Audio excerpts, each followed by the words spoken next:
रूप कल्पिता वितृष्णा। प्रभु मेरी मति में कोई तृष्णा नहीं है, अन्यथा संसार के जो लोग हैं वो तृष्णाओं से ग्रसित हैं। कोई वित्तेष्णा से ग्रसित है तो कोई पुत्रेष्णा से ग्रसित है, कोई लोकेष्णा से ग्रसित है, परंतु मेरी बुद्धि वितृष्णा, इसमें कोई तृष्णा नहीं प्रभु। और ऐसी निर्मल मति के पति संसार में ढूंढने पर तो नहीं मिला, पर प्रभु आपको देख करके ऐसा लग रहा है जैसे मेरी खोज आज समाप्त हो गई है, क्योंकि आपके जैसा सुंदर वर और संसार में ढूंढने से कहां मिलेगा। आप ही तो कहते हैं कि मई बुद्धि में निवेश है, अपनी बुद्धि को मुझ में अर्पण कर दो, समर्पित कर दो। अतः मैं अपनी इस निर्मल मति को आपको समर्पित करता हूँ प्रभु। कहाँ तो त्रिभुवन कमनीय आपकी इस श्याम छटा पर आपका ये पीत पीतांबर ऐसा दमक रहा है जैसे तमाल वृक्ष की श्याम छटा पर सूर्य की रश्मियों के पड़ जाने से दिव्य शोभा होती है। ऐसे ही आपके इस सुंदर श्याम विग्रह पर आपके इस पीत पीतांबर की शोभा हो रही है प्रभु। याद आता है भूषण, जब युद्ध में आप अर्जुन को आदेश कर रहे थे कि सेनयोरुभयोर मध्ये रथम स्थापयाम्यच्युत। प्रभु आप मेरे रथ को दोनों सेनाओं के बीच में लेकर के चलो, देखो तो सही कि मुझे किसके साथ में युद्ध करना है, कौन कौन मुझसे युद्ध करने के लिए आए हैं। भगवान घोड़ों को हाँकने लगे और जहां दोनों विशाल सेनाओं के मध्य में ला करके अर्जुन के रथ को खड़ा किया, भगवान कहते हैं अर्जुन हम तो तुम्हें बीच में लेकर के चले आए हैं, परंतु तुम भी बीच में डटे रहना, इधर उधर लुढ़क मत जाना। परंतु अर्जुन ने जब सामने देखा पितामह भीष्म, द्रोणाचार्य, कृपाचार्य आदि को जब देखा तो अर्जुन एकदम डगमगा गए, अर्जुन के हाथ पांव फूल गए और मन में विचार करने लगा, अर्जुन की जिसके मैं चरण छूता था, जिनकी गोद में मैं खेलता था, जिनकी उंगली पकड़ करके मैंने चलना सीखा था, क्या आज मुझे उन सबके साथ युद्ध करना पड़ेगा, क्या मुझे इन्हें मारना पड़ेगा। अर्जुन का हृदय एकदम कांप गया। पितामह भीष्म एक रहस्य यहाँ पर उद्घाटित कर रहे हैं कि अर्जुन अपने से लड़ने वालों को देख रहे थे, परंतु प्रभु उस समय आप भी तो टुकुर टुकुर चारों ओर दृष्टि डाल करके देख रहे थे। आपने क्यों दृष्टिपात किया प्रभु, आप क्या देख रहे थे। मैं जानता हूं प्रभु कि आप क्यों देख रहे थे। प्रभु ने कहा क्यों देख रहा था, आप ही बता दो। तो पितामह भीष्म कहते हैं प्रभु आपने समस्त कौरवों पर दृष्टि डाल करके उनकी आयु का हरण कर लिया था, क्योंकि भगवान के नेत्रों में ऐसा चमत्कार है कि जिस पर दृष्टि डाल दें तो किसी की आयु को खींच लेते हैं, तो किसी को प्रभु आयु प्रदान कर देते हैं। ये सब कुछ पराक्रम प्रभु के नेत्रों में है, प्रभु की दृष्टि में है। एक तरफ काली के विष का वमन कर रहे हैं, तो दूसरी ओर जो गायें उस जल को पी करके छटपटा रही थी, अचेत हो गई थी, तो भगवान ने उन पर दृष्टिपात किया तो सबको एकदम खड़ा कर दिया। अगासुर के मुख में ब्रजवासी सब चले गए थे, मरणासन्न हो गए थे, उन ब्रजवासियों पर दृष्टिपात किया तो वो सब जीवित हो गए। और कंस के वध के बाद जितनी यदुवंशी लौट करके आए अपने घर, बेचारे निर्बल हो गए थे, कमजोर हो गए थे, उन सब पर दृष्टिपात किया तो वो सब शक्ति, उन सबको शक्ति आपने प्रदान कर दी। तो प्रभु आपकी दृष्टि में बहुत चमत्कार है।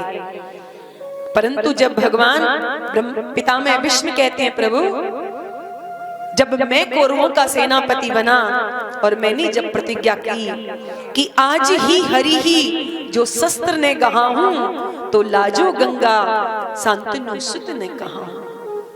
मैंने जब ये प्रतिज्ञा की कि आज मैं कृष्ण के हाथों में शस्त्र उठा करके छोड़ूंगा, यदि मैंने ऐसा नहीं किया तो मैं गंगा का पुत्र नहीं, मैं शांतनु का पुत्र नहीं। और जब मैंने अर्जुन पर बाणों की बौछार की, आपने अर्जुन से कहा, अर्जुन ये बूढ़ा बाबा तुम्हें मार डालेगा, कुछ करती क्यों नहीं हो? तो अर्जुन ने कहा, गोविंद मैं क्या करूं, मेरी समझ में कुछ नहीं आ रहा है। पर जब पितामह भीष्म ने अर्जुन पर बाणों की बौछार कर दी, प्रभु ने सोचा कि पितामह भीष्म मेरे अर्जुन को मार देंगे। अपनी सारी प्रतिज्ञाएं प्रभु भूल गए और तुरंत रथ से नीचे कूद पड़े। नीचे पड़ा था टूटा हुआ रथ का चक्का, उसी को उठा करके प्रभु पितामह भीष्म को मारने के लिए दौड़ पड़े। पितामह भीष्म कहते हैं, प्रभु मुझे याद है आपकी बोझा की, जब आप रथ का चक्का लेकर के मुझे मारने के लिए दौड़े तो ऐसा लग रहा था मानो कोई सिंह किसी सियार को मारने के लिए दौड़ रहा। आपकी वही दिव्य बांकी झांकी मेरे हृदय में आकर के विराजमान हो जाए। पितामह भीष्म भगवान की दिव्य स्तुति करते हैं और उस दिव्य छटा का ध्यान करते करते सबके हृदय में अपने प्रभु श्री हरि का दर्शन करते हुए पितामह भीष्म ने अपने पांच भौतिक शरीर का त्याग कर दिया और भगवान के परम पद को प्राप्त किया। परंतु जब पितामह भीष्म ने अपने प्राणों को त्यागा तो सर्वे बभूवस्ते तुष्णीम, पितामह भीष्म के महाप्रयाण के समय सारा वातावरण एकदम शांत हो गया। जैसे सूर्य अस्त होने पर पक्षियों का कलरव शांत हो जाता है, ऐसे ही चारों ओर सन्नाटा छा गया। परंतु अचानक आकाश में दुंदुभियां बजने लगी, पितामह भीष्म के ऊपर पुष्पों की वृष्टि होने लगी और समस्त देवता पितामह भीष्म के भाग्य की सराहना करने लगे। क्योंकि हर प्राणी यही चाहता है कि जब मेरा अंत काल आवे तो मेरे प्यारे का नाम मेरे मुख से निकल जाए और वही बांकी झांकी मेरे नेत्रों के सामने प्रकट हो जाए। आज पितामह भीष्म को वो प्राप्त हो गया। माधव मंद मंद मुस्कुराते पितामह भीष्म के सामने खड़े हैं और पितामह भीष्म उसी बांकी झांकी को अपने हृदयंगम करके अपने शरीर का त्याग किया है। हम सब मिलकर के प्रभु से प्रार्थना करते हैं, इतना तो करना स्वामी, जब प्राण तन से निकले, जब प्राण तन से निकले, इतना तो करना स्वामी, जब प्राण तन से निकले, जब प्राण तन से निकले, गोविंद नाम लेकर मेरे प्राण तन से निकले, मेरे प्राण तन से निकले, इतना तो करना स्वामी।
जब प्राण तन से निकले, इतना तो करना स्वामी।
इतना तो करना स्वामी।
कुछ आपका फर्ज है।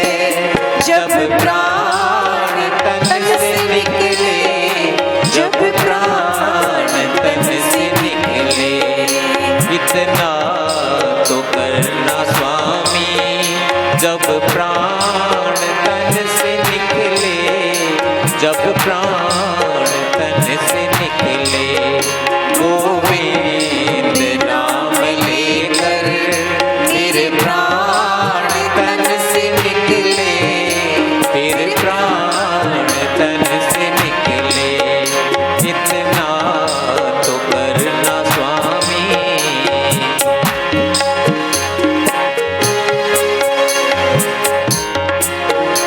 इतना तो करना स्वामी।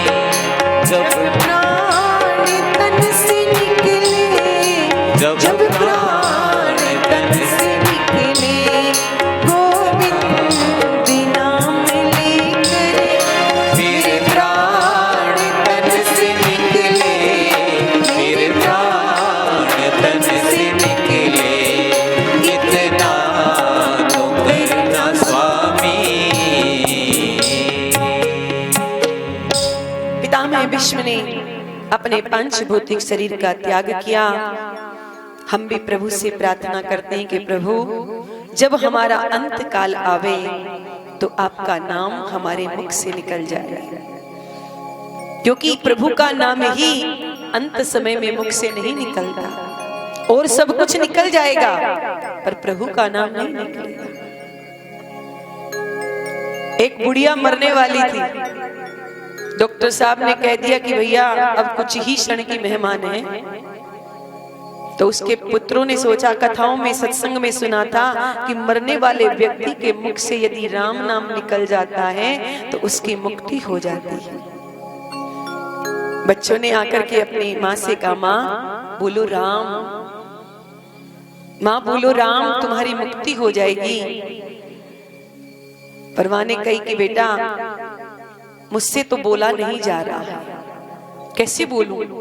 तमाम बातें बोल रही है पर राम नाम मुख से नहीं निकल रहा उसके। एक कोई समझदार व्यक्ति था, उसने आकर के कहा, भैया तुम छोड़ो, मैं बुलवाता हूं इसे।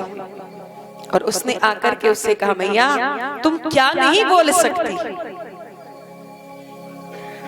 तो उसने कहा, बेटा मैं वही नहीं बोल सकती जो तू बुलाना चाहता है। तो सब कुछ बोल रही है पर राम नाम नहीं बोल रही। तो राम नाम इतना सरल थोड़ी है भाई जो हर कोई बोल लेगा। ये राम नाम बड़ी मुश्किल से मुख से निकलता है। इसका पहले अभ्यास करोगे तब अंत काल में राम नाम हमारे मुख से निकलेगा। हमारे महापुरुषों ने, हमारे संतों ने जो माला पर जाप बताया है राम नाम का, वो क्यों बताया? माला पर जाप करना कोई आवश्यक नहीं है, आप ऐसे भी बैठ करके जाप कर सकते हैं, पर माला पर जाप करने से अभ्यास हो जाएगा ताकि राम नाम हमारे मुख से निकलता रहे और अंत काल में प्रभु का नाम हमारे मुख से निकल जाए। इसलिए प्रभु से यही प्रार्थना करते रहना चाहिए, प्रभु जब मेरा अंत काल आवे तो आप मेरे सामने हो और आपका नाम मेरी जिह्वा पर हो। इसके अतिरिक्त तो मुझे और कुछ नहीं चाहिए। संत कहते हैं, आराम की तलब है तो एक काम कर, आराम की तलब है तो एक काम कर, आराम की शरण में तू राम राम कर। यदि तुझे आराम चाहिए, विश्राम चाहिए तो राम जी की शरण में आ जा, राम जी का नाम ले तो तेरी सदगति हो जाएगी। लेकिन विश्राम कहाँ मिलेगा? प्रभु के नाम में। इसलिए विश्राम चाहिए तो राम जी की शरण में आकर के प्रभु के नाम का उच्चारण करना ही पड़ेगा। शौनक जी महाराज द्वारिकाधीश प्रभु पांडवों का पितामह भीष्म के द्वारा शोक का निवारण करा करके अपने प्रिय भीष्म का मनोरथ, अंतिम मनोरथ पूर्ण किए और पुनः पांडवों से द्वारिका जाने की अनुमति प्रभु मांगने लगे। पांडवों ने द्वारिकाधीश प्रभु को जाने की अनुमति दी। विविध देशों में परिभ्रमण करते हुए प्रभु द्वारिका में पधारे। द्वारिका वासियों ने प्रभु का बड़ा सुंदर सम्मान किया, क्योंकि आज प्रभु बहुत दिनों के बाद द्वारिका लौट करके आए हैं, इसलिए प्रभु का द्वारिका में अद्भुत सम्मान हो रहा है। सभी से भगवान यथा योग्य मिले और सर्वप्रथम प्रभु ने आकर के अपनी माताओं के चरणों में प्रणाम किया।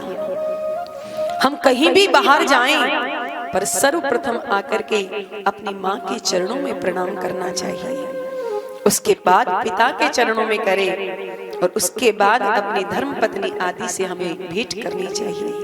ये हमारा शास्त्र कहता है और भगवान ने ये करके दिखाया है।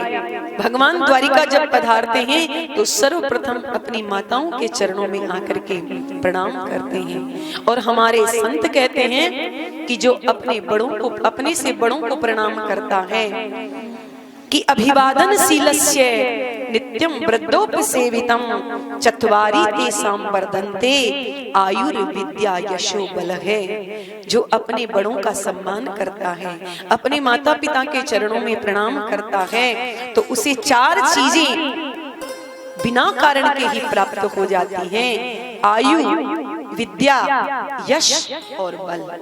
उसे कुछ करना नहीं पड़ता, ये बिना मांगे प्रभु प्राप्त हो जाती हैं अपने से बड़ों को प्रणाम करने से। सोनक जी ने पूछा, भगवान परीक्षित का क्या हुआ? उत्तरा के गर्भ में भगवान ने जाकर के उसकी रक्षा की, उसके बाद उनका जन्म कैसे हुआ? तब सूत जी महाराज को स्मरण आया कि अरे महात्माओं, आपने बिल्कुल ठीक पूछा। भगवान की कृपा से वह बालक मातृ गर्भ में बिल्कुल सुरक्षित रहा और समय आने पर सकुशल उस बालक का जन्म भी हो गया।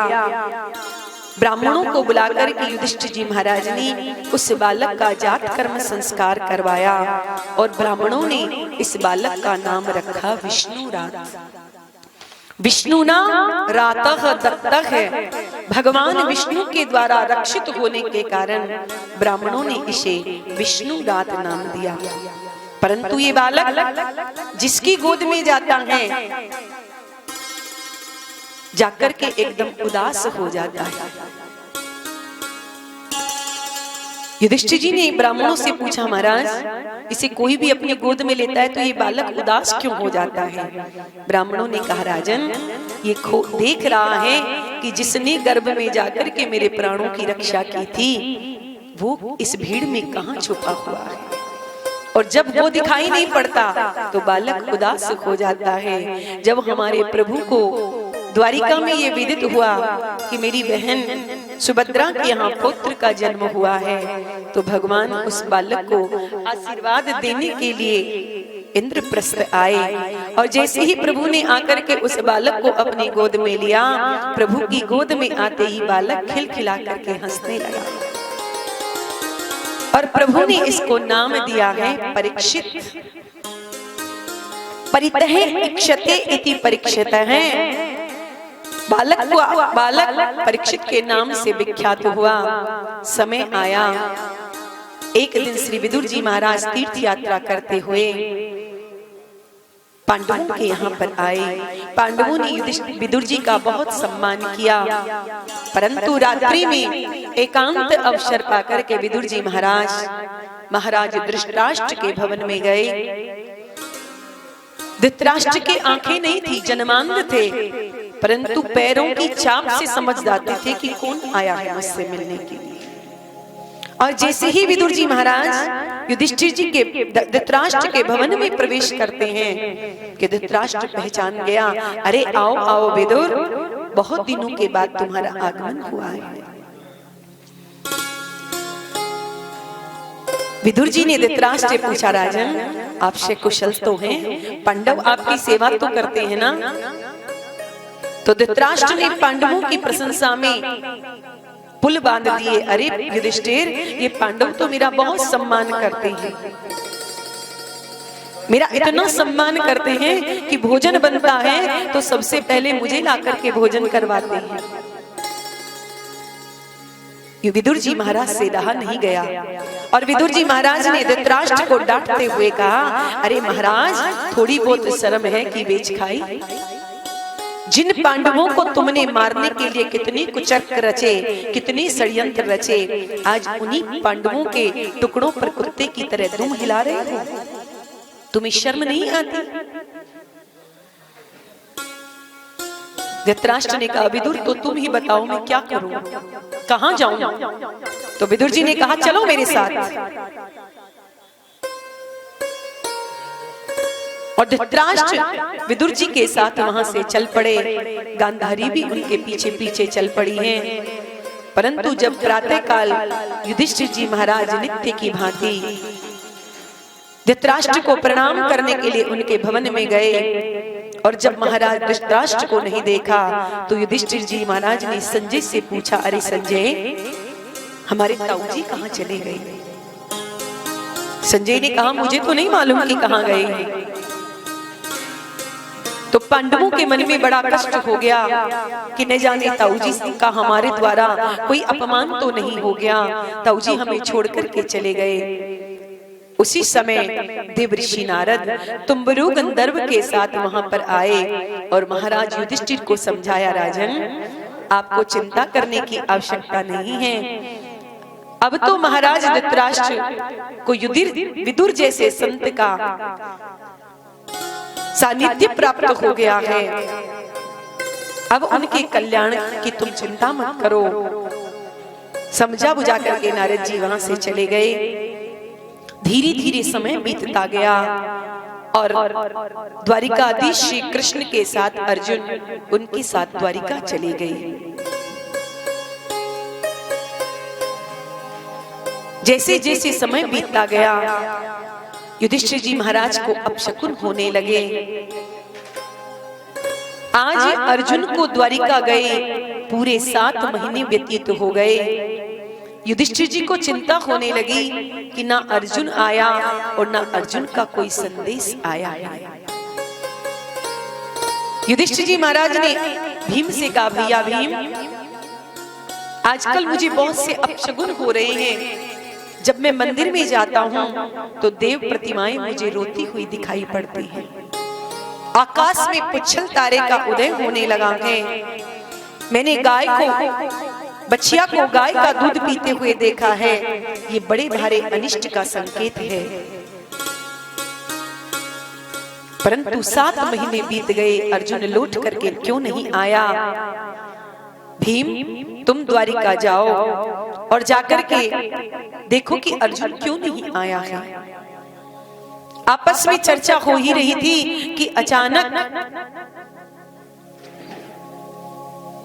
सामने से अर्जुन आते हुए दिखाई पड़े और अर्जुन को देखते ही पांडव दौड़ पड़े। अरे अर्जुन, तुम कैसे हो? सबको महान आश्चर्य होने लगा क्योंकि अर्जुन का मुख एकदम कांतिहीन हो गया था। आंखों से अश्रु प्रवाहित हो रहे थे। युधिष्ठिर जी महाराज ने कहा कि अर्जुन, मुझे ऐसा लग रहा है कि तुमसे कोई बहुत बड़ा अनिष्ट हो गया है। अर्जुन, जल्दी बताओ क्या हुआ? तुम्हारे मुख की कांति कैसे नष्ट हो गई? क्योंकि मुख की कांति होने के, नष्ट होने के 3 कारण होते हैं कि वृद्ध और बालक की उपस्थिति में उन्हें बिना खिलाए तुम चुपचाप भोजन कर बैठते हो तो मुख की कांति नष्ट हो जाती है, अथवा गलती से किसी गौ माता का वध हो जाए तो मुख की कांति नष्ट हो जाती है, अथवा अगम्य स्त्री से समागम हो जाए तो मुख की कांति नष्ट हो जाती है। अरे अर्जुन, तुमसे ऐसा कोई अपराध तो नहीं बन गया? परंतु अर्जुन कुछ नहीं बोल रहे हैं। युधिष्ठिर जी महाराज को चिंता होने लगी और युधिष्ठिर जी महाराज ने अर्जुन से पूछा, अरे अर्जुन, द्वारिका में सब कुशल से तो हैं? और एक एक का नाम लेकर के युधिष्ठिर जी पूछने लगे, मामा वसुदेव, हमारे भैया बलराम, हमारे प्यारे प्राण प्रिय श्री कृष्ण सब द्वारिका में कुशल से तो हैं। जब एक एक की कुशलता का प्रश्न किया तो अर्जुन तुरंत युधिष्ठिर जी के चरणों में गिर करके रोने लगे कि वंचितो हम महाराजे हरिणा बंधु रूपिणा येन में प्रहतम तेजो देव विस्मापनम। अर्जुन ने कहा, अरे भैया, हमारे प्रभु के सानिध्य से आज हम लोग वंचित हो गए हैं। आज अर्जुन एक एक प्रसंग को याद कर रहे हैं कि जिन प्रभु की कृपा से हमने खांडव वन का दहन किया, युद्ध में आए भोलेनाथ को हमने संतुष्ट किया, दुर्वासा मुनि के उग्र शाप से प्रभु ने हमारी रक्षा की और विश्व आत्मा को तृप्त किया। स्वयंवर में जिन प्रभु की कृपा से हमने द्रौपदी जैसी भार्या को प्राप्त किया, आज उन्हीं प्रभु के परम धाम जाने के बाद मैं अर्जुन वही, मेरा गांडीव वही, मेरे बाण वही, पर आज मेरे प्रभु मेरे साथ नहीं है। तो महाभारत का विजेता अर्जुन आज भीलों से युद्ध में पराजित होकर के चला आया। आज मेरी समझ में आया है कि ये मेरा बल पराक्रम नहीं था, ये जो कुछ था मेरे प्रभु का ही बल पराक्रम था। मैं तो केवल एक निमित्त मात्र था। यदुवंश के संगार का जब पूरा प्रसंग अर्जुन ने विस्तार पूर्वक सुनाया और जब ये शब्द मां कुंती के कानों में पड़ा कि हमारे प्रभु अपनी लीला को संवरण करके परम धाम को चले गए हैं, तो कुंती मैया ने तुरंत प्रभु का स्मरण किया और अपने प्राणों का त्याग कर दिया। ऐसा प्रेमी या तो राम चरित्र में श्री दशरथ जी महाराज हुए या फिर महारानी कुंती, जिन्होंने प्रभु के वियोग को एक क्षण भी सहन नहीं किया और तुरंत अपने प्राणों का त्याग कर दिया। जब पांडवों ने सुना कि हमारे प्रभु परम धाम को चले गए, युधिष्ठिर जी महाराज ने परीक्षित जी महाराज को बुलाया और सत्ता का भार परीक्षित जी को सौंप करके समस्त पांडव अपनी पत्नी द्रौपदी और सुभद्रा को अपने साथ लेकर के महाप्रयाण कर गए।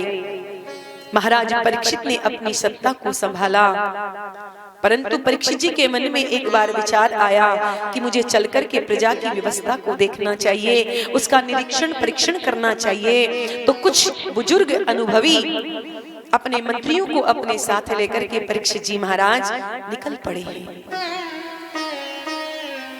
भ्रमण करते करते सर्वत्र अपने पूर्वजों की कीर्ति को परीक्षित जी महाराज ने सुना, परंतु एक जगह पर परीक्षित जी महाराज ने एक अटपटा सा दृश्य देखा कि एक गाय और बछड़े रोते हुए जा रहे हैं और एक दुष्ट उन्हें मारता हुआ जा रहा है।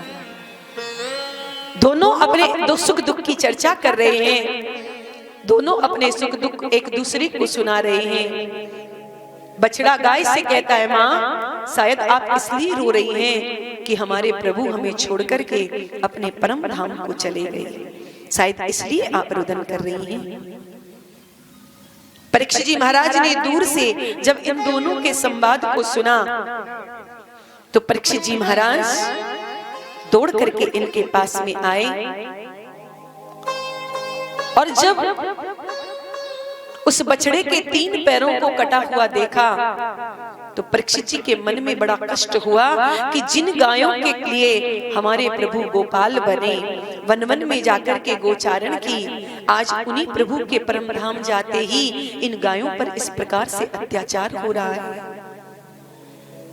परीक्षित जी महाराज ने गोमाता से कहा, माँ आपको रोने की आवश्यकता नहीं है, मेरे प्रभु परम धाम को गए तो क्या हुआ, अभी मैं परीक्षित तो जिंदा हूँ और मेरे रहते आपको रोने की आवश्यकता नहीं है, परंतु आप मुझे बताएं कि आप कौन हैं, ये बछड़ा कौन है। परंतु गोमाता कुछ नहीं बोली। तो बछड़े से पूछा कि अरे वत्स, आप बताएं कि आप कौन हैं, आपके ये 3 पैर किसने काट दिए हैं। बछड़े ने महाराज परीक्षित से कहा, राजन हम किसका नाम लें, क्योंकि हमारा शास्त्र कहता है कि हम जैसा कर्म करते हैं हमें वैसा ही फल मिलता है। तो शायद हमारा कर्म ही ऐसा रहा होगा जिससे हमारे 3 पैर कट गए। कुछ लोग कहते हैं कि ग्रह जब विपरीत हो जाते हैं तो बड़े बड़े महापुरुषों को भी कष्ट उठाना पड़ता है। तो हम किसका नाम लें? महाराज परीक्षित कहते हैं मैं समझ गया कि पापी को तो पाप करने का फल मिलता ही है, परंतु पाप की चर्चा करने वाले को भी वही फल प्राप्त होता है जो पाप करने वाले को मिलता है। इसीलिए आप किसी का नाम नहीं ले रहे। मैं समझ गया कि ये गोमाता साक्षात पृथ्वी है और आप साक्षात धर्म हैं, क्योंकि पहले धर्म के 4 चरण थे, सत्य, दान, दया और पवित्रता। परंतु समय जैसे जैसे व्यतीत हुआ धर्म के 3 पैर कट गए, अब केवल एक बचा है और वो है केवल सत्य। और इसी सत्य के कारण हमारी ये पृथ्वी अभी टिकी हुई है। कोई कितना भी झूठा व्यक्ति क्यों ना हो, वो भी यही चाहता है कि कोई हमसे झूठ ना बोले। वो सबसे झूठ बोल दे तो चलेगा, पर उससे कोई झूठ बोलता है तो वो उसे सहन नहीं करता। वो भी चाहता है कि मुझसे सब सत्य बोले। तो केवल एक सत्य ही बचा है और इस सत्य को भी समाप्त करना चाहता है वह दुष्ट जो इनके पीछे लगा हुआ है। परीक्षित जी ने कहा कि ये दुष्ट कौन है जो आपके इस एक पैर को भी काटना चाहता है। और जैसे ही परीक्षित जी महाराज ने अपना तलवार उठा करके उस दुष्ट को मारना चाहा तो दीनवत शरणम गत है, दीनहीन होकर के महाराज परीक्षित के चरणों में गिर पड़ा है और कहता है त्राहिमाम महाराज आप मेरी रक्षा करें। और शरणागत की रक्षा करना छात्र धर्म है, ये जान करके महाराज परीक्षित ने अपनी तलवार को अपने म्यान में रख लिया और कहा कि अरे दुष्ट तुम कौन हो जो इस प्रकार से गाय और बछड़े पर इतना अत्याचार कर रहे हो।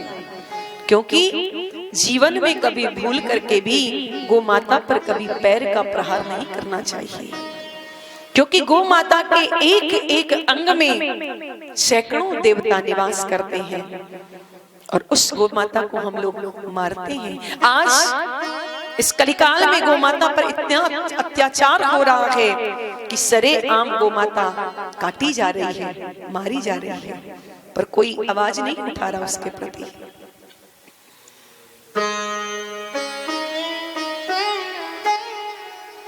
जब परीक्षित जी महाराज उसे मारने के लिए दौड़े हैं तो चरणों में गिर पड़ा।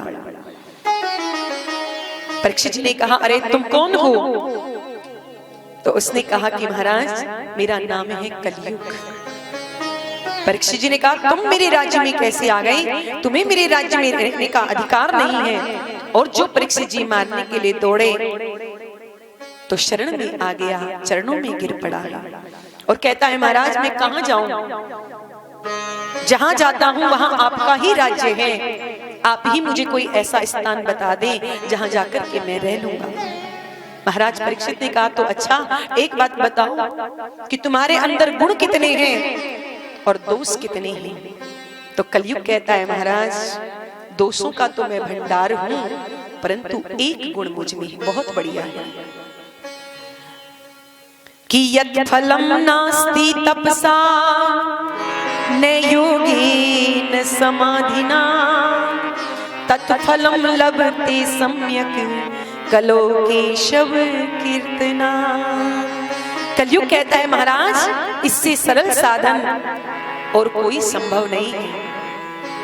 अन्य युगों में तो शरीर को सुखाना पड़ता है, कठोर तप करना पड़ता है, यज्ञ करना पड़ता है, पूजा करनी पड़ती है, परंतु इस कलिकाल में कुछ भी करने की आवश्यकता नहीं। केवल एकमात्र हरि नाम का संकीर्तन कर लो तो संसार से पार हो जाओगे।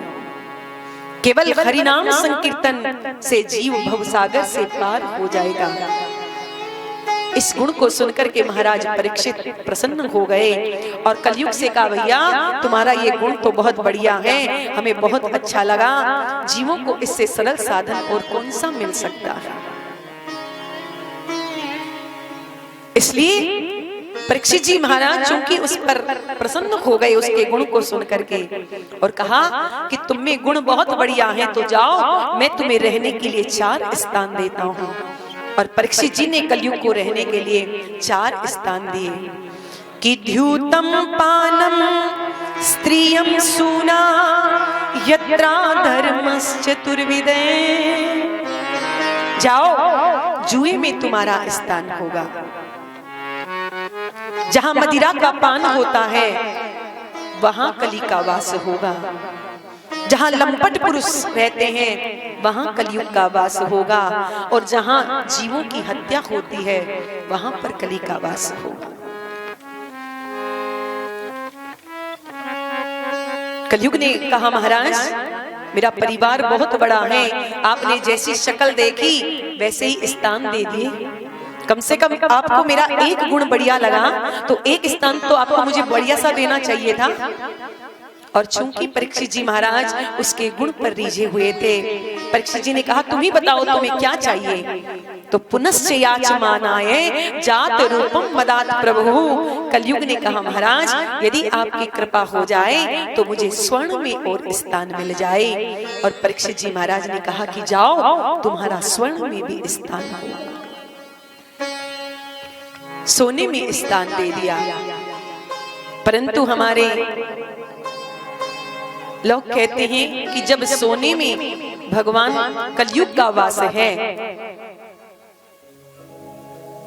कली स्वर्ण में निवास करता है, तो भगवान जब एकादश स्कंद में अपनी विभूति योग का वर्णन करते हैं तो भगवान स्वयं कहते हैं कि धातु नाम अस्मि कांचनम। जितनी भी संसार में धातुएं हैं उनमें स्वर्ण में हूं, सोना में हूं। और जब स्वयं सोना प्रभु है तो उसमें कली कैसे वास कर सकता है। और आप लोग ग्रामीण अंचलों में देखेंगे तो ग्रामीण अंचलों में जब घर से लोग कहीं बाहर जाते हैं और लौट करके आते हैं तो माताएं कहती हैं कि तुम अशुद्ध हो गए हो, तुम्हारा पवित्रीकरण होना चाहिए। तो कैसे हो? तो माताएं स्वर्ण का स्पर्श करा करके जल से और छींटा मार देती हैं और मानती हैं कि तुम पवित्र हो गए। जब बड़े बड़े वेदज्ञ ब्राह्मण यज्ञ अनुष्ठान करवाते हैं तो यजमान को पवित्री धारण करवाते हैं, पर यदि पवित्री ना हो तो ब्राह्मण कहते हैं कि स्वर्ण की मुद्रिका पहन लो, क्योंकि स्वर्ण में भगवान का वास होता है, फिर तुम अपना अनुष्ठान कर सकते हो। तो जब स्वर्ण में परमात्मा का वास है तो फिर उसमें कलयुग कैसे वास कर सकता है। तो हमारे संतों ने इसका समाधान दिया है कि जो पाप की कमाई से कमाया हुआ जो लाया हुआ जो स्वर्ण है उसमें कलयुग वास करता है, परंतु जो पुण्य से धर्म से कमा करके धन हम लाते हैं उसमें कभी कलिवास नहीं कर सकता है। तो क्या महाराज परीक्षित ने जो स्वर्ण का मुकुट पहना था क्या वो पाप की कमाई का मुकुट था? तो सुजी महाराज कहते हैं कि भगवान जब अर्जुन और भीम को लेकर के जरासंध के यहाँ पर गए, जरासंध का जब वध कर दिया तो जरासंध के खजाने में जाकर के देखा कि कितना माल रखा है, तो उसी में रखा था जरासंध का सोने का मुकुट। उसी मुकुट को प्रभु उठा करके ले आए थे और आज वही मुकुट महाराज परीक्षित ने धारण कर रखा था। और जरासंध तो कितना आतताई था, स्वयं जरासंध ने 17 बार मथुरा पर आक्रमण किया था भगवान कृष्ण को मारने के लिए, तो उससे बड़ा दुष्ट कौन हो सकता है। आज वही मुकुट परीक्षित जी ने धारण किया था और जहां स्वर्ण में कली को वास दिया परीक्षित जी ने कि तुरंत कली ने सूक्ष्म रूप लेकर के महाराज परीक्षित के मुकुट में प्रवेश कर लिया। और परीक्षित जी महाराज एक दिन उसी मुकुट को धारण करके शिकार खेलने के लिए वन में गए। बहुत दूर निकल गए, भूख प्यास सताने लगी तो जंगल में आकर के देखा कि एक मुनि का आश्रम है। भूख प्यास से पीड़ित होकर के महाराज परीक्षित ने आश्रम में जाकर के देखा तो शमिक मुनि समाधिस्थ बैठे हुए थे, उनकी वृत्तियां अंतर्मुखी हो चुकी थी। महाराज परीक्षित ने शमक मुनि से याचना की कि महाराज में परीक्षित, मुझे भूख लग रही है, प्यास लग रही है, आप थोड़ा सा मुझे जलपान करा दीजिए। परंतु महात्मा की वृत्तियां अंतर्मुखी हो चुकी थी। राजा ने बहुत आवाज लगाई, पर जब कोई प्रति उत्तर नहीं मिला, महाराज परीक्षित को क्रोध आ गया और उन्होंने उसी कुटिया में एक मरा हुआ सर्प पड़ा था, उस सर्प को अपने धनुष कोटि से उठा करके महात्मा के गले में डाल दिया और वहां से लौट करके अपने भवन में आ गए। हमारे शास्त्र कहते हैं कि संत को समझने में यदि गलती हो जाए तो उसका परिणाम बड़ा भयानक होता है। भूलकर भी जीवन में किसी संत का अपराध नहीं करना चाहिए, और महाराज परीक्षित से ये गलती हो गई। रामचरितमानस में भी आपने सुना होगा कि एक प्रताप भानु नाम का राजा एक नकली संत को असली समझ बैठा, तो परिणाम क्या हुआ कि पूरे वंश को राक्षस होना पड़ा। और महाराज परीक्षित से अपराध हुआ कि एक असली संत को नकली समझ बैठा और गले में मरा हुआ सर्प डाल करके चला हुआ आया, तो परिणाम कितना भयानक हुआ कि वहां पर छोटे छोटे ऋषि कुमार खेल रहे थे। उन्होंने जब इस दृश्य को देखा तो दौड़ करके गए जहां गंगा के तट पर शमिक मुनि के पुत्र खेल रहे थे, गंगा में स्नान कर रहे थे। ऋषि कुमारों ने जाकर के जब सारा वृत्तांत बताया तो ऋषि कुमार क्रोध से भर गए और तुरंत कौशिकी नदी का जल अपने हाथ में लेकर के ऋषि कुमार ने महाराज परीक्षित को श्राप दे दिया कि इति लंघित मर्यादम तक्षके शब्द में हनी दंक्ष्यति इति कुलांगारम नोदितो में तदद्रुतम। अरे कुलांगार, तुम्हारे पूर्वजों ने सदा संतों की चरण रज को अपने माथे पर धारण किया है और तूने आज संतों का अपमान कर दिया। जहां मेरा श्राप है कि तुझे सर्प का ग्रास बनना पड़ेगा, और इसी सर्प का जो पूर्वज तक्षक है वो आज के ठीक 7वें दिन तुम्हें डस लेगा और तुम्हारी अकाल मृत्यु हो जाएगी।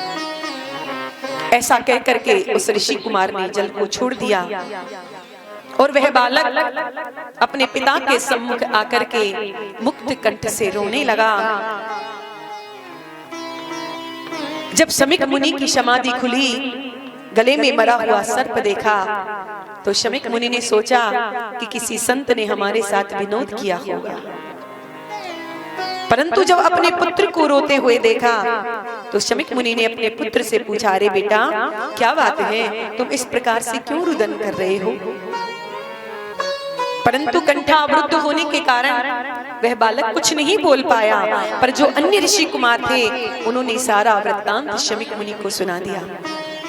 और जहां समाचार सुनते ही जहां ये शब्द शमिक मुनि के कान में पड़ा कि मेरे पुत्र ने 7 दिन में मरने का श्राप महाराज परीक्षित को दे दिया है, तो शमिक मुनि एकदम दुखी हो गए और अपने पुत्र से कहते हैं, अरे बेटा तुमने कितना बड़ा अनर्थ कर दिया है कि जिस महाभागवत को बचाने के लिए हमारे प्यारे प्रभु उत्तरा के गर्भ में गए और उत्तरा के गर्भ में जाकर के उस बालक के प्राणों की रक्षा की, आज उस परम वैष्णव महाराज परीक्षित को तुमने मरने का श्राप दे दिया है।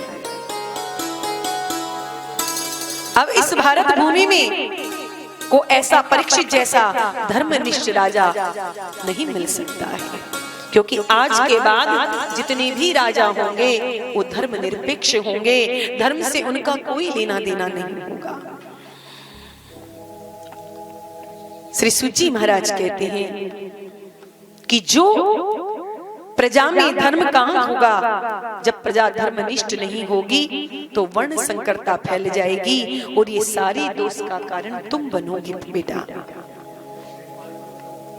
शमिक मुनि ने कहा, हे प्रभु ये क्या अनर्थ हो गया है मेरे पुत्र से बहुत बड़ा अपराध हो गया, पर अब जो होना साथ सो तो हो गया।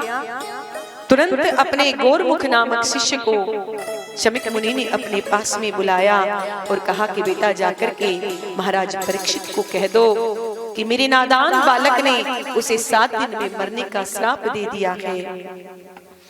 और जहां महाराज परीक्षित के ने सुना कि 7वें दिन मेरा मरना सुनिश्चित है, तो महाराज परीक्षित ने अपना सर्वस्व त्याग दिया और सब कुछ छोड़ करके महाराज परीक्षित सीधे गंगा के तट पर चले आए हैं। पश्चाताप की आग में परीक्षित जी महाराज जलने लगे, मन में विचार करने लगे कि मैंने सदा संतों का सम्मान किया है, आज मैं उन संतों का अपमान करके चला आया। मेरे मन में ऐसी भावना कैसे जागृत हो गई, ये नीच कर्म मुझसे कैसे बन गया है। बारंबार पश्चाताप करने लगे, परंतु जब ऋषि मुनियों को ये पता चला कि हमारे सम्राट को 7 दिन में मरने का श्राप लग गया है, तो जितनी सिद्ध कोटि के महात्मा थे वो सब गंगा के तट पर महाराज परीक्षित के पास आने लगे कि अत्रिर वसिष्ठ चैवनश्च गौतमो भृगुर अंगिराश्च पराशरोगादि सुतोथ रामः उतथ्य इंद्र प्रमदेन बाहो। अत्रि वशिष्ठ चैवन गौतम विश्वामित्र बड़े बड़े अमलात्मा विमलात्मा सब दौड़े दौड़े गंगा के तट पर चले आए हैं। परीक्षित ने संतों के चरणों में प्रणाम किया, विधिवत संतों का पूजन किया। और परीक्षित जी महाराज कहते हैं, भगवान मेरी समझ में नहीं आ रहा है कि मुझ जैसे शत्रु बंधु पर आपने कैसे अनुग्रह कर दिया है। मैंने संतों का अपमान किया, पर धन्य है संत जो मुझे घर बैठे अपना अनुग्रह प्रदान करने के लिए पधारे हैं। आप समस्त संतों के चरणों में मेरा प्रणाम है, लेकिन मैं आप सबसे एक ही बात पूछना चाहता हूँ कि मरने वाले व्यक्ति को क्या करना चाहिए। म्रियमाणस्य किम कर्तव्यम, आपस में चर्चा हो ही रही थी कि उसी समय तत्राभवन भगवान व्यास पुत्रो, तत्राभवन भगवान व्यास पुत्रो यदृच्छया गामटिमानोऽनपेक्षे अलक्ष्य लिंगो निजिलाभितुष्टो, अलक्ष्य लिंगो निजिलाभितुष्टो वृतश्च बालेर अवधूत वेशे, वृतश्च बालेर अवधूत वेशे तत्राभवन भगवान व्यास पुत्रो। अचानक ऋषि मुनियों के बीच में साक्षात भगवान प्रकट हो गए। सोनक जी महाराज ने पूछा, सूत जी कौन से भगवान प्रकट हो गए? तो सूत जी महाराज कहते हैं कि भगवान व्यास पुत्र हो, मानव भक्त की रक्षा करने के लिए भगवान ही आज व्यास नंदन सुखदेव बनकर के प्रकट हो गए हैं। बोलिए सुखदेव भगवान की जय। क्योंकि परीक्षित के जीवन में पहले भी संकट आया था और वह भी ब्राह्मण था, अश्वत्थामा। उसने ब्रह्मास्त्र चलाया तो भगवान भी उस समय अपना सुदर्शन चक्र लेकर के दौड़े और परीक्षित के प्राणों की रक्षा की। और आज जब ब्राह्मण ने अपने वाणी का वाण चलाया है तो भगवान भी व्यास नंदन सुखदेव बनकर के अपनी वाणी के द्वारा ही परीक्षित का उद्धार करने के लिए सुखदेव बनकर के प्रकट हो गए हैं। क्योंकि ब्राह्मणों की शक्ति बाणों में नहीं वाणी में होती है। इसलिए सुखदेव भगवान वहां पर प्रकट हो गए हैं। व्यास नंदन सुखदेव वहां पर प्रकट हुए, परंतु जैसे ही सुखदेव बाबा परीक्षित की सभा में आए तो जितने सिद्ध कोटि के महात्मा वहां बैठे थे, सुखदेव जी को देख करके सब अपने अपने आसन से खड़े हो गए। और परीक्षित जी ने जब ये देखा कि नन्हा सा बालक आया है और इतनी सिद्ध कोटि के महात्मा इसको देख करके खड़े हो रहे हैं, तो लगता है कि कोई दिव्य विभूति है। परीक्षित जी महाराज भी अपने आसन से खड़े हो गए और परीक्षित जी ने सुखदेव जी महाराज के चरणों में प्रणाम किया। पर सुखदेव बाबा जिस नगर से, जिस ग्राम से निकल करके जाते हैं, तो स्त्रियां और बालक उनके पीछे लग जाते हैं। अरे नंगा बाबा आ गया, नंगा बाबा आ गया। पर जैसे ही परीक्षित जी की सभा में सुखदेव पहुंचे और जो परीक्षित जी ने सुखदेव जी को प्रणाम किया और बालक और स्त्रियों ने जब देखा कि एक नन्हा सा बालक आया है और हमारे सम्राट उसे प्रणाम कर रहे हैं, तो बालक और स्त्रियां घबरा गए कि यदि हमारे सम्राट ने हमें देख लिया तो लेने के देने पड़ जाएंगे। स्त्रियां और बालक वहां से भाग गए और महाराज परीक्षित ने सुखदेव जी महाराज का पूजन किया है। तो हमारे यजमान भी, महोदय भी आकर के यहाँ सुखदेव जी का पूजन करें। हम सब मिलकर के सुखदेव जी महाराज के चरणों में प्रणाम करते हैं।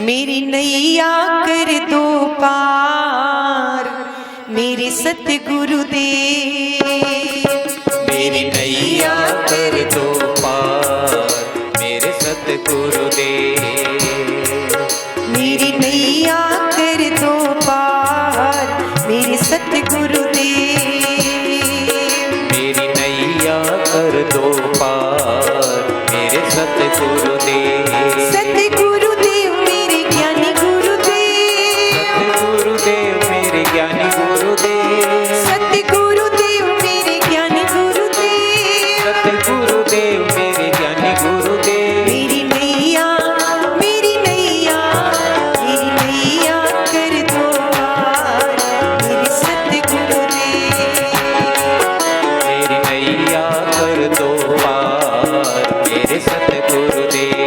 हरि बोल।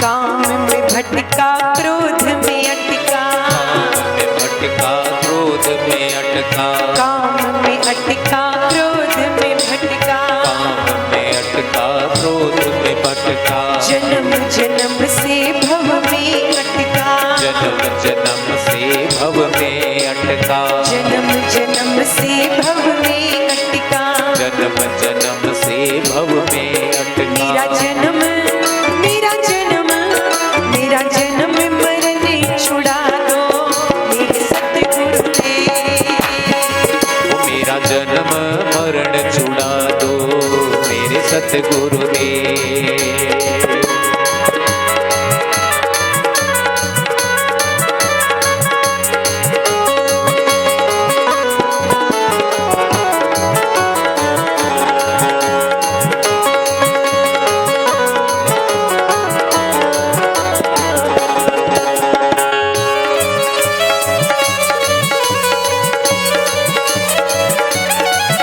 बुझा दो मेरे सतगुरु देव,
गुरुदेव भगवान की जय। महाराज परीक्षित ने विधिवत सुखदेव जी महाराज का पूजन किया।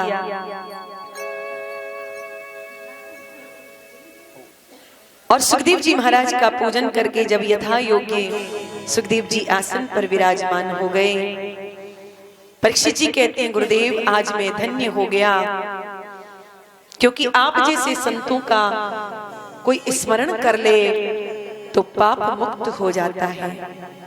और स्मरण के साथ साथ कहीं आप जैसे संतों का दर्शन मिल जाए तो फिर कहना ही क्या। और दर्शन के साथ साथ कहीं आपके चरणों का चरणोदक मिल जाए तो फिर पूछना ही क्या। और चरणोदक के साथ साथ कहीं आपके वचनों की गंगा में गोता लगाने को मिल जाए तो फिर पाप का लेश भी शेष नहीं रह सकता, फिर पाप टिक नहीं सकता। इसलिए गुरुदेव ये शाम संस्मरणात है सद्य सुद्यंति वैग्रहा किम पुनर्दर्शन स्पर्शाद पाद सोचा सनादि भी। इसलिए गुरुदेव अतः पृच्छामि संसृद्धिम योगी नाम परमं गुरुं पुरुषस्य यत् कार्यं म्रियमाणस्य सर्वदा। परीक्षित जी कहते हैं गुरुदेव आज मैं धन्य हो गया, केवल एक ही बात जानना चाहता हूँ कि आप योगियों के भी परम गुरु हैं। मैं आपसे ये पूछना चाहता हूँ कि मरण धर्मा पुरुष को क्या करना चाहिए, उसका क्या कर्तव्य है, क्या अकर्तव्य है, क्या स्मरणीय है, क्या भजनीय है, आप मुझे विस्तार से बताएं। सुखदेव जी महाराज कहते हैं अरे राजन बैठने की देर नहीं हुई और तुमने प्रश्नों की झड़ी लगा दी। अरे कोई महापुरुष आए तो उसे प्रेम से पहले बैठने तो दो। परीक्षित जी कहते हैं गुरुदेव आप जैसे महापुरुष ज्यादा टिकते कहाँ हैं, इसलिए मैंने आपसे आते ही प्रश्न कर दिया। अब आपको मेरे प्रश्नों का उत्तर तो देना ही पड़ेगा। और परीक्षित जी के प्रश्नों को सुनकर के सुखदेव बाबा विमुग्ध हो गए, गदगद हो गए हैं। और परीक्षित से कहते हैं राजन कि वरीयानेन ते प्रश्ने कृतो लोक हितो नृपः आत्मवित् सम्मतां पुंसे श्रोतव्यादिषु य परम्। सुखदेव